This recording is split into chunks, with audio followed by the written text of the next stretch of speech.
Vamos a seguir meditando en el libro de los Salmos. Esta vez nos corresponde el Salmo 51. Vamos a buscar el Salmo 51 en nuestras Biblias.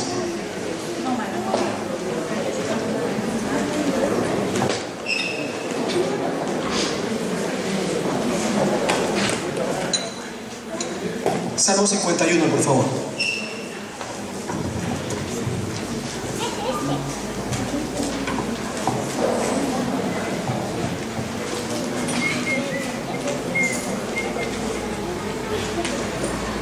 Salmo 51 dice así: Ten piedad de mí, oh Dios, conforme a tu misericordia, conforme a la multitud de tus piedades, borra mis rebeliones. Quisiera que todos leyeran el número del versículo 2. Lávame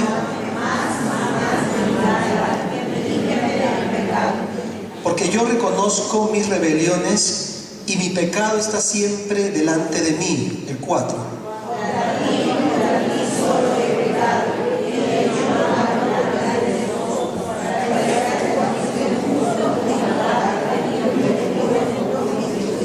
Así vamos a ir intercalando, ¿de acuerdo? 5. He aquí, en maldad he sido formado, y en pecado me concibió mi madre. He aquí, no amas la verdad en lo íntimo, y en lo secreto me has hecho cometer sabiduría. Purifícame con hisopo y seré limpio. Lávame y seré más blanco que la nieve. Hazme oír gozo y alegría, y se desgarrarán los huesos de cada mano. Esconde tu rostro de mis pecados y borra todas mis maldades.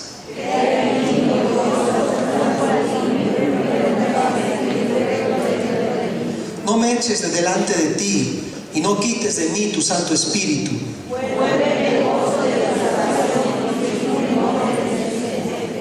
Entonces enseñaré a los transgresores tus caminos y los pecadores se convertirán a ti.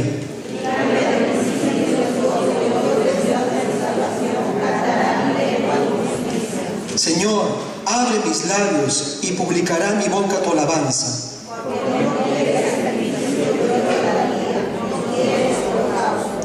Los sacrificios de Dios son el espíritu quebrantado. Al corazón contrito y humillado no despreciarás tú, oh Dios.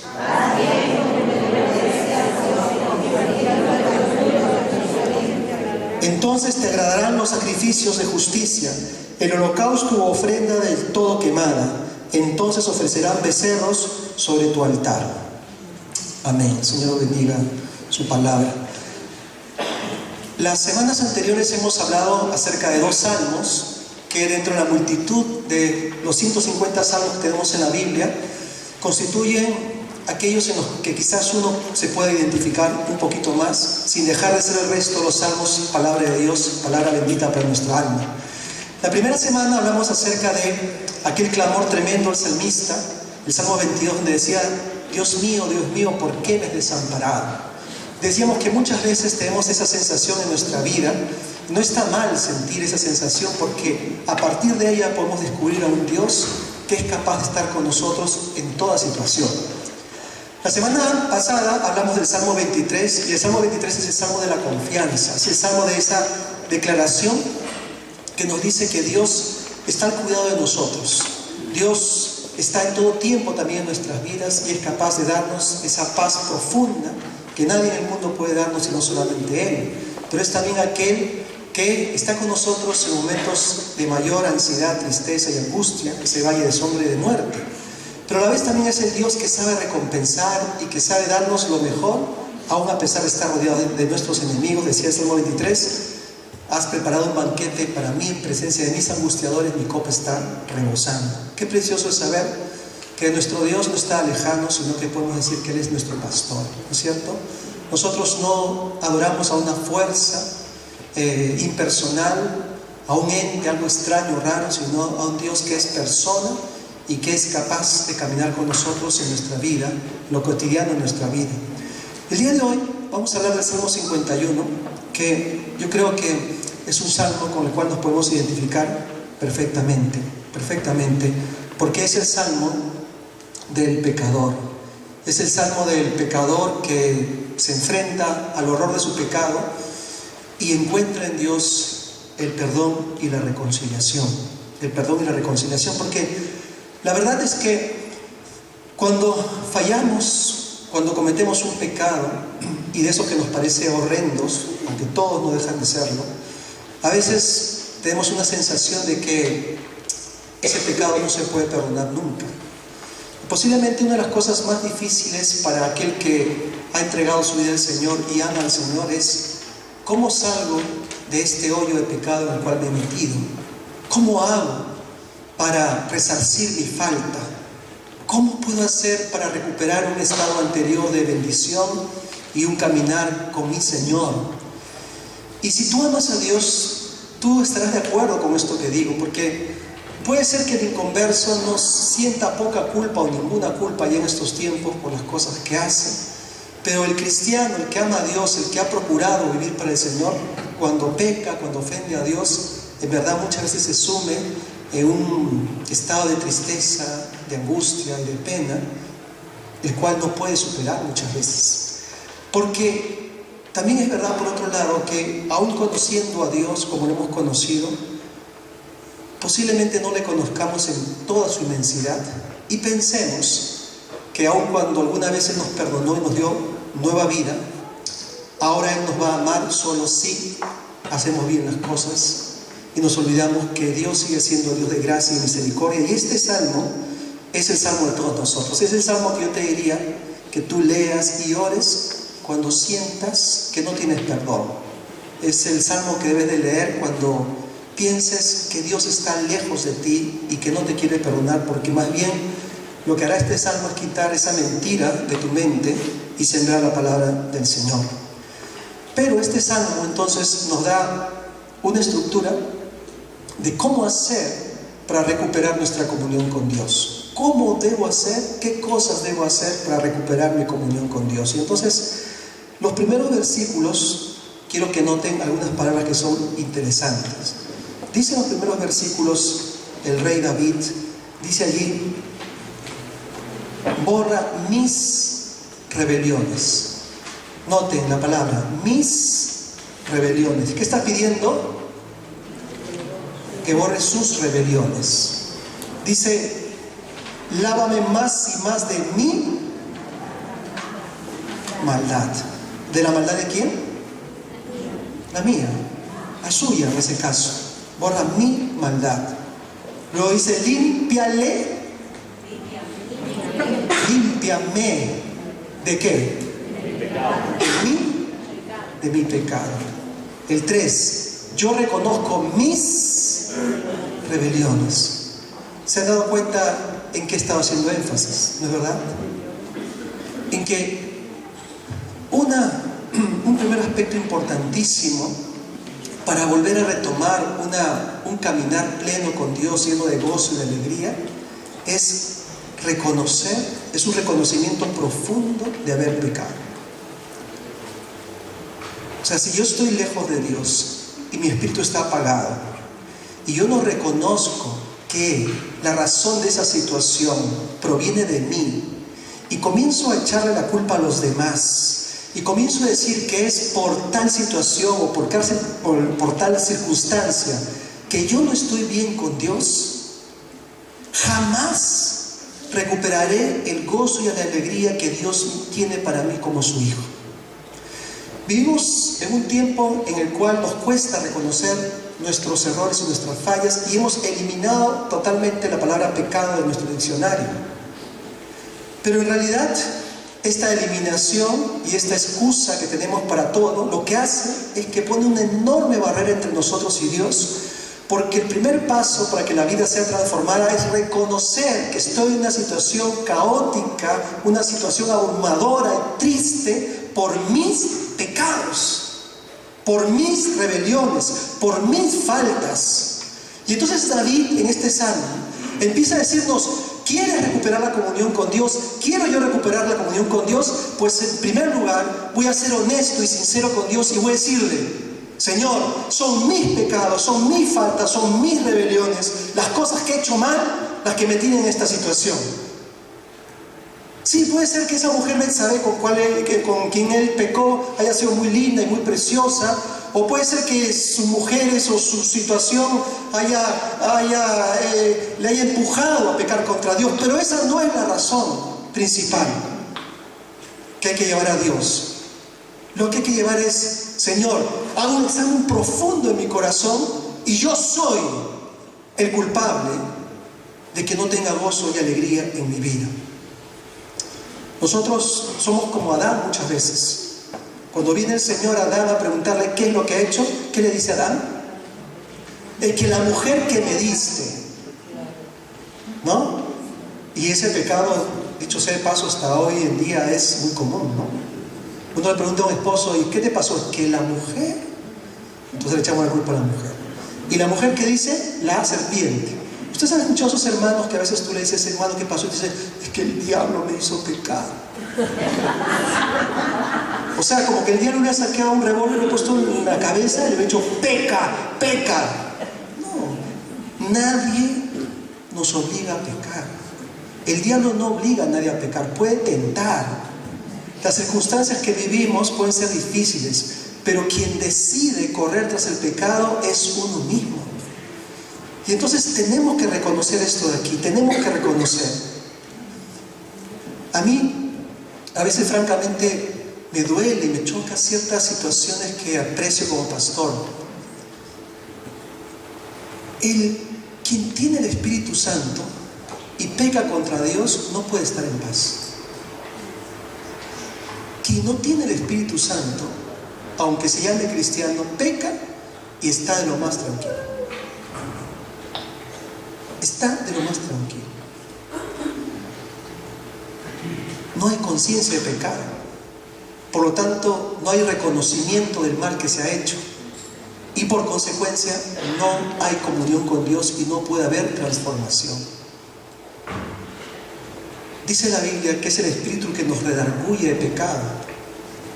Si tú estás viviendo una vida alejada de Dios, si tú estás viviendo una vida de espaldas a Dios y tú no tienes conciencia de pecado, yo me preocuparía si soy de Dios o no soy de Dios. Tendría mucho temor de la muerte, por ejemplo. Tendría pánico a la muerte, porque cada uno dará cuentas a Dios de su propia vida. Una vez alguien me decía me decía: estoy tan lejos de Dios, me siento tan lejos del Señor, siento que Dios no está conmigo. Y este hombre de Dios, un hombre sabio, le decía: mira, el que tú sientas eso es que Dios está contigo. O sea, cuando tú sientes que estás mal delante de Dios, que has pecado contra Dios, ese sentimiento te lo está poniendo Dios. Dios está contigo. ¿No estarías con Dios si te importara un pepino eso? Entonces, cuando David está aquí reconociendo su horrendo pecado, y no hay tiempo para hablar de eso aquí, su horrendo pecado de adulterio y de homicidio, está yendo por buen camino. No pone excusas, dice: son mis rebeliones, son mis maldades, yo las reconozco, Señor. Y él a continuación nos dice que debido a aquello, debido a esa situación, siente que se ha separado de Dios. O sea, su convicción de pecado le lleva a reconocer que desde el momento que decidió ofender a Dios, entonces él se ha separado de Dios y no puede vivir sin Dios. No puede vivir sin Dios. Y anhela un corazón nuevo, porque sabe que el corazón que tiene corre hacia lo malo, y quisiera tener un corazón nuevo para nunca jamás alejarse de Dios. Mira, cuando nosotros pecamos, usualmente siempre pecamos contra alguien. Si yo digo una mentira, seguramente que esa mentira dañará a alguien. Si robo, seguramente que mi robo está dañando a alguien también. Si digo una palabra dura, posiblemente esa palabra dura estará destruyendo un corazón. David pecó y pecó contra el pueblo, pecó contra Urías, pecó contra la mujer con la cual pecó, contra la cual pecó también. Pero Él nos dice algo bien importante. Dice el versículo 4, contra ti solo he pecado. O sea, reconocen. Y aquí hay una clave para la vida, que mi pecado no solamente daña y hiere a las personas, sino que hiere a Dios. Si tuviéramos esa conciencia, hermano, yo estoy seguro que muchos menos pecados hubiésemos cometido. Porque esto yo lo veo así, mira. Tú ves por ahí un papá y su hijo le desobedece y comete un pecado. Y un papá que ama no solamente se llenará a lo mejor de ira, sino sobre todo de tristeza, de dolor y de angustia. Dios es un Padre. O sea, cuando estoy frente a la tentación y frente a la posibilidad de pecar, debo decir, esto que voy a hacer va a quebrantar el corazón de mi Dios.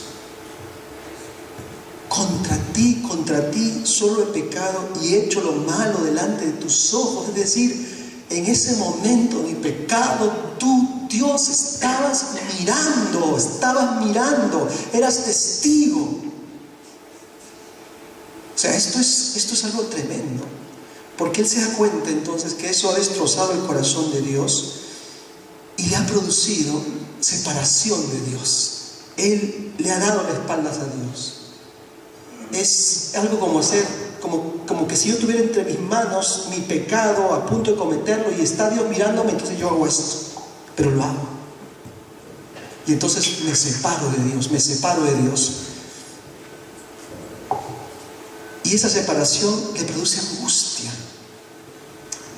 Mucho de lo que es, por ejemplo, la filosofía del existencialismo o la depresión que vive la gente hoy en día no es otra cosa sino separación de Dios.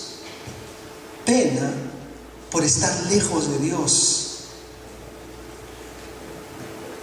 Y su pena y su angustia es tan grande que le llega a decir a Dios en este salmo: no quites de mí tu Santo Espíritu. No quites de mí tu Santo Espíritu. Llega a decir: mi pecado está siempre delante de mí.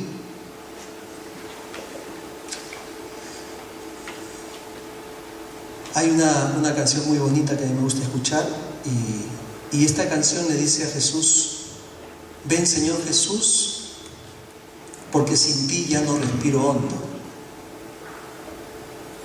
porque sin ti mi corazón es de piedra, porque sin ti nada me importa, porque sin ti todo me resbala. Eso es. O sea, el dolor más grave que el Hijo de Dios siente cuando ha pecado es que está lejos de Dios. Es que de pronto nada tiene sentido. Es que de pronto ya no saludas con ganas, ni con fuerzas, ni vives de todo tu corazón, porque estás lejos de tu Padre y estás lejos de Dios. Y eso es lo que está diciendo aquí David: Señor, yo te he ofendido a ti y a ti te pido perdón. Pero más adelante, Él anhela esos momentos de intimidad con Dios, donde era gozo y alegría todo y que el pecado ha destruido. Y dice en el versículo 8: hazme oír gozo y alegría, y se recrearán los huesos que tú has abatido. Es decir, Él anhela vivir con alegría. Él anhela vivir con gozo. El gozo cuando viene de Dios no termina nunca, porque Dios es la fuente de gozo y Dios es la fuente de alegría. ¿Sabes qué es lo que trae una verdadera alegría? Es tener una conciencia limpia. La conciencia que Dios limpia, no la conciencia de que soy muy justo y muy bueno, no, la conciencia de que Dios me ha perdonado, de que Dios me ha limpiado. Eso devuelve la alegría al corazón. Por eso decía hace un momento que mucho de lo que llamamos angustia, la angustia de la existencia o la depresión, no es otra cosa de la tristeza de no tener a Dios. Pero quien tiene a Dios tiene verdadera alegría. Cuando nos fuimos al retiro de hombres pasamos un momento bien bonito, que es el momento cuando los hombres hacemos una fogata, ¿no? y quemamos algunos papeles y cosas así que simbolizan nuestra vida sin Dios. Y es un momento muy emotivo porque ese simbolismo nos recuerda cuánto Dios nos ama. Y el último retiro fue un momento para mí maravilloso porque vi una alegría tremenda y de broma decíamos, estamos alegres en el paro y sin trago y sin alcohol, ¿no? Porque la gente para estar alegre tiene que tener un buen trabajo y a veces meterse cosas al cuerpo para sentir alegría. Pero la alegría de Cristo es la alegría de la conciencia limpia, la conciencia perdonada. Yo no sé si tú alguna vez has experimentado eso, pero eso es real, eso existe. Puede llegar el momento en que tú vayas a dormir y sepas que todo lo que has hecho, aún lo horrendo que pueda parecer, ya no está más. Porque David dice aquí, borra mis rebeliones. Y la palabra que utiliza aquí para borrar es efectivamente eso, es quitar una mancha. Cuando él dice límpiame, es la figura de lavar la ropa. Es esa ropa percudida, sucia, horrible, y que entra en un baño y sale totalmente blanca, almidonada. Eso es lo que hace el Señor. Cuando dice purifícame es, Señor, tú eres capaz de crear en mí el alma de un niño y que yo vuelva a tener la alegría de un niño, de un pequeño. Eso quiere decir aquí. Devuélveme el gozo de mi salvación. La alegría solamente puede venir del Señor. Y luego Él dice, dame un espíritu noble.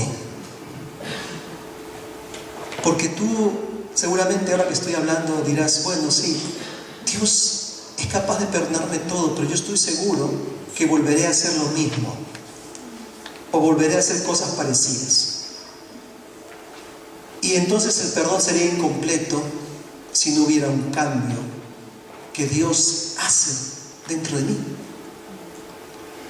David dice que un espíritu noble me sustente. Lo que le está diciendo el Señor, dame un espíritu que aborrezca lo malo, que mire en toda su dimensión lo que es la maldad y sepa darme cuenta cuando la tentación está frente a mí de todas las consecuencias horribles y espantosas que van a venir. Señor, quiero tener un espíritu noble y que ese espíritu noble me sustente. Por eso es que predicamos, por eso que nosotros no vemos una confesión de pecado a Dios como una penitencia, sino como un arrepentimiento. El arrepentimiento es penitencia que lleva a la transformación, es decir, no es el golpe doloroso que te deja en el mismo estado, es la fuerza de Dios que viene a ti que eres pecador y que limpiando tus faltas te da un nuevo corazón. Y entonces tú te sientes libre y puedes vivir una vida transformada para el Señor. Eso es no el remiendo de un corazón, sino como se decía antiguamente, la regeneración. Dios regenera, Dios no reforma, Dios regenera. Dios da un nuevo corazón, un espíritu noble. Dios da una alegría que no hemos conocido jamás. Y entonces a partir de allí, David dice, Señor, si tú me das todo esto, yo, Señor, voy a vivir para adorarte. Voy a vivir para ti. Señor, voy a abrir mis labios, dice el versículo 15, y mis labios van a publicar tu alabanza. Señor, voy a vivir para adorarte, en otras palabras. ¿Sabes qué? Cuando alguien se ha arrepentido de corazón y ha sentido el obrar de Dios en su alma y sabe que Dios le ha limpiado y tiene conciencia que Dios le ha limpiado, eso lo que produce en ti, ¿sabes qué es? Un inmenso amor hacia Dios,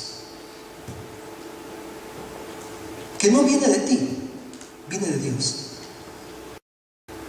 Y entonces vas a buscar la palabra y vas a orar, no porque te obliguen, sino porque tú amas, porque amas a Dios. O sea, mucho de lo que hoy llamamos adoración es obligación o es interés, pero no es producto del amor. Porque quien ama se deleita en cantarle a Dios, en expresar el amor de Dios que hay en su corazón. El que ama es como quien está enamorado, que quiere decirle a la otra persona los sentimientos que están en su alma.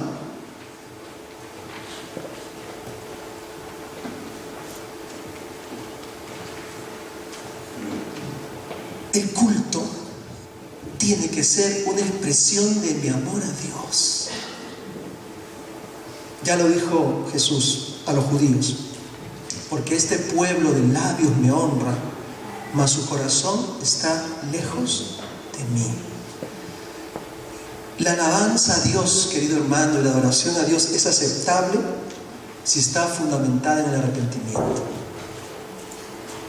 Mira, lo que hizo David fue espantoso, pero porque se ha arrepentido, su alabanza es dulce y fragante para Dios. Esa es la alabanza que Dios acepta, porque David ama a Dios, porque David busca a Dios, porque necesita de Dios, no por obligación ni por otra cosa. Yo te digo de todo corazón, aún siendo pastor y como soy, no tiene sentido estar en un culto si yo no amo a Dios. Si es por costumbre, si es por obligación o si es por religiosidad, eso no llega al corazón de Dios. Es vano. Por eso aquí dice David: los holocaustos no te agradan, Señor. Los sacrificios tú no los quieres. ¿De qué vale un holocausto y un sacrificio si el corazón no está arrepentido? Porque a veces pensamos así, que en el judaísmo la situación era así, ¿no? Yo he cometido un pecado y entonces sacrifico un animal, sacrifico un cordero y ya mi pecado queda limpiado. No, porque eso sería pura religión. Si no había un corazón contrito, si no había un corazón arrepentido, ese sacrificio no valía, por más puro o limpio que fuese el animal. No valía. Por eso David dice aquí: los sacrificios son el corazón contrito y humillado. Eso tú no desprecias, oh Dios. Si tú das tu diezmo, tu ofrenda, y piensas que eso va a cubrir tu pecado y una vida alejada de Dios, no sirve para nada. Primero arregla tu vida con Dios, arregla tu corazón con Dios, para que tu ofrenda sea aceptable al Señor y sea un olor grato y fragante a Dios. Si tú crees que porque sirves y trabajas mucho para Dios, entonces ese servicio es aceptado, estás equivocado. Si no tienes un corazón contrito y humillado, ese es el sacrificio acepto para el Señor, y ese es, según mi parecer, la verdadera espiritualidad y lo que Dios quiere ver en nosotros. ¿Sabes qué? David, aquí evidentemente guiado por el Espíritu Santo, él dice cosas que yo creo que él no sabía lo que estaba diciendo. Dice él: purifícame con hisopo y seré limpio. Lávame y seré más blanco que la nieve. ¿Sabes que no había perdón para los pecados que había cometido David? Según la ley judía, quien adulteraba tenía que morir apedreado. No había perdón, no había sacrificio capaz de quitar esa culpa. Quien cometía homicidio debería de pagar con su vida el homicidio que había cometido. No estaba en la ley contenida una forma de limpiar el pecado de adulterio y homicidio. No había perdón por ese pecado. Y ahí dice, en este sistema sacrificial y en esta ley, yo no encuentro perdón. No hay perdón para mí. ¿Qué hago? Estoy desesperado. Y entonces dice, Señor, provee un sacrificio para mi pecado, porque en este sistema no hay para mí solución. Señor, purifícame tú con hisopo. Las ramas, esas que con el sacerdote vertía la sangre del perdón sobre el pecador, purifícame tú, Señor, con hisopo, y entonces seré más blanco que la nieve. Esto es lo que Cristo ha hecho por nosotros. Esto es lo que Cristo ha hecho por nosotros. Porque la ley humana y la ley de Moisés era incapaz de salvarnos de nuestros pecados. Pero Cristo es capaz de perdonarnos todos nuestros pecados. Jesucristo es capaz de limpiar todas nuestras faltas. Por eso, una vez más, debemos de vivir agradecidos al Señor. Finalmente, dice ahí la palabra, David dice, y esto es un cambio tremendo en el Salmo, dice, Señor, haz bien con tu benevolencia a Sion, en el versículo 18. Edifica los muros de Jerusalén. ¿Qué tiene que ver aquí Sion y qué tiene que ver Jerusalén en un salmo de arrepentimiento? ¿Sabe qué? David es el rey de Israel. Y como rey, David es consciente que sus pecados van a traer consecuencias no solamente en su vida, sino en la vida de la nación. David es un padre que sabe que sus ofensas dañarán también su hogar, su familia. No podemos librarnos de esto, por más injusto que esto suene, es así. Nosotros sabemos que no hay nadie que pueda decir, yo con mi vida hago lo que me da la gana y a nadie le va a afectar. Sabemos que eso no es verdad. Eso no es verdad. Porque todos tenemos a alguien que nos ama, que nos quiere, que espere por nosotros. Y David dice, Señor, lo que yo he hecho, yo sé que lo que he hecho, Señor, va a dañar a Jerusalén, va a dañar esta ciudad bendita de Sion. E imploro, Dios, no solamente por el perdón de mis pecados, sino que imploro, Dios, que tú tengas compasión de toda la nación y que tú seas benevolente con ella, que tú edifiques los muros de Jerusalén. Edifique los muros de Jerusalén. Y querido hermano, esto es así, ¿no es cierto? Porque cuántas veces hemos nosotros amargamente experimentado que es verdad que nuestros pecados pueden traer mucho daño. Pero yo creo que la gracia y la misericordia de Dios es tan grande que aún Dios es capaz de frenar las mismas consecuencias. Que Dios es capaz de cambiar a tal grado la situación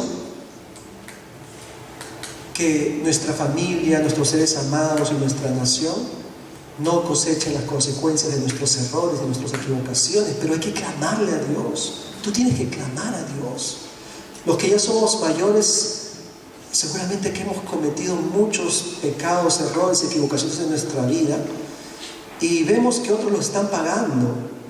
Pero es tiempo también dentro de nuestro arrepentimiento de decir, Señor, en tu benevolencia, en tu amor y en tu piedad, edifica los muros de Jerusalén, que no se venga abajo la vida de otras personas por causa de lo que yo he hecho. Esto también es un clamor profundo en el corazón de quien está arrepentido. Porque quien está arrepentido ya por ejemplo, estafado a alguien, no basta con decir, bueno, perdona mi estafa, sino debiera devolverle lo que le ha engañado. Esa es una muestra de un profundo arrepentimiento. Y entonces David está aquí diciendo eso. Está bien, Dios me ha perdonado, Dios me ha limpiado, pero yo no quiero que una situación como la que yo he cometido destruya otra vida. Voy a procurar delante de Dios que aquellos que he perjudicado no sean afectados. Señor, edifica los muros de Jerusalén. Nos quiere decir esto. ¿Se acuerdan del arrepentimiento de Zaqueo? Zaqueo dice, y si alguien ha ofendido, si alguien ha engañado, pues le voy a devolver. Esto es tremendo, porque lo mejor tú ahora mismo sientes en tu corazón que debes de buscar a Dios, te arrepientes, debieras también de buscar a las personas contra las cuales has pecado. Y debieras orar por ellas también, a Dios, para que ese daño que hemos producido se corte y termine una vez por todas. Dios, hermanos, hace todas las cosas nuevas. Todas las cosas nuevas. Dios es capaz siempre y cada día de darnos una nueva oportunidad. Pero está en nosotros el abrir ese camino que Dios quiere bendecir. Y entonces David aquí lo ha señalado. Yo te digo, no te conformes en vivir de espaldas a Dios, ocultándole a Dios, cuando hay un camino hermoso hacia Él, y es el camino del arrepentimiento, porque a través de Él entonces Dios hace nuevas todas las cosas.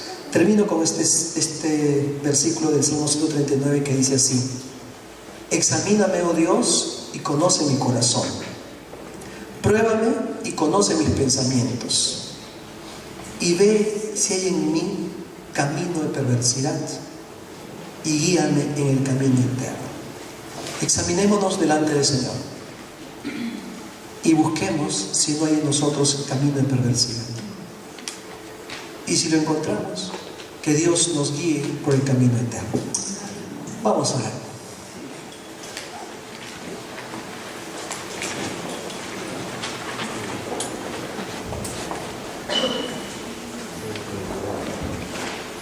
Señor, tú nos quieres nuevos, Señor. Dejamos nuestras vidas en tus manos. Querido hermano, no sabes cuánto anhela mi alma y mi corazón. Más lo anhela Dios. Que vivas lleno de alegría, lleno de gozo, de felicidad.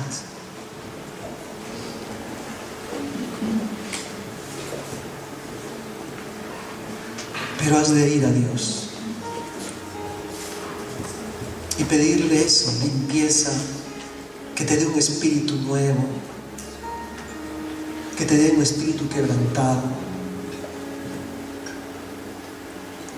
El sacrificio que Dios quiere es el espíritu contrito y humillado.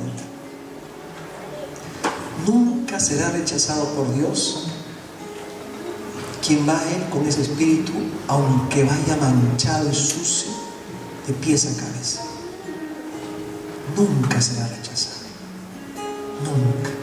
Si va con ese espíritu sincero, honesto.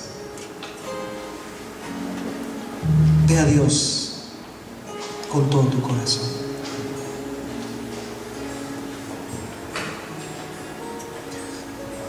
Habla con Dios en este momento. Si usted siente vacío, sin Dios, pero eres consciente de tu pecado, de tu falta, Dios está obrando en tu corazón.